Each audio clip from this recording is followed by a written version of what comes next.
जीवनात गोडवा हवा असेल तर तो आपणच तयार करायचा असतो. कठीण वाटणाऱ्या गोष्टी खरं तर खूप सोप्या असतात.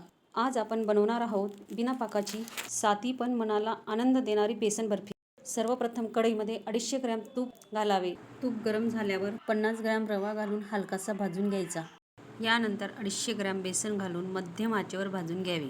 इथे घाई नाही, कारण घाई केली तर चव बिघडते. तसंच आयुष्यात संयम खूप महत्त्वाचा असतो. बेसनाचा रंग बदलतोय आणि सुगंधही येतोय, हेच चिन्ह आहे आपण योग्य दिशेने चाललो आहोत. 270 ग्रॅम साखर घालून नीट एकजीव करा.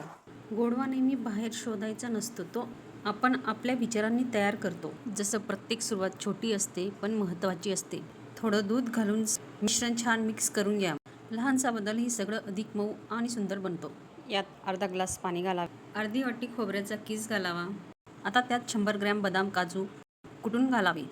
थोडे पिस्ते घाला. हे मिश्रण एकसारखे करून घ्यावे. आता तूप लावलेल्या ताटाला खोबऱ्याचा कीस पसरून आता हे मिश्रण ताटात काढून समान पसरवा. आपण आपल्या स्वप्नांना आकार देतो, हळूहळू पण खात्रीने. थोडं थंड झाल्यावर बर्फीच्या आकारात काप करावे. प्रत्येक तुकडा एक छोटं यश आहे, जे आपल्याला पुढे जायची प्रेरणा देते. जशी ही बर्फी साध्या गोष्टीने तयार झाली, तसंच आयुष्यही साध्या सवयीने सुंदर होतं. नेहमी लक्षात ठेवा, झटपट आणि स्वादिष्ट बेसन बर्फी तयार झाली आहे. तुम्ही नक्की ट्राय करा आणि कशी झाली ते कमेंटमध्ये सांगा.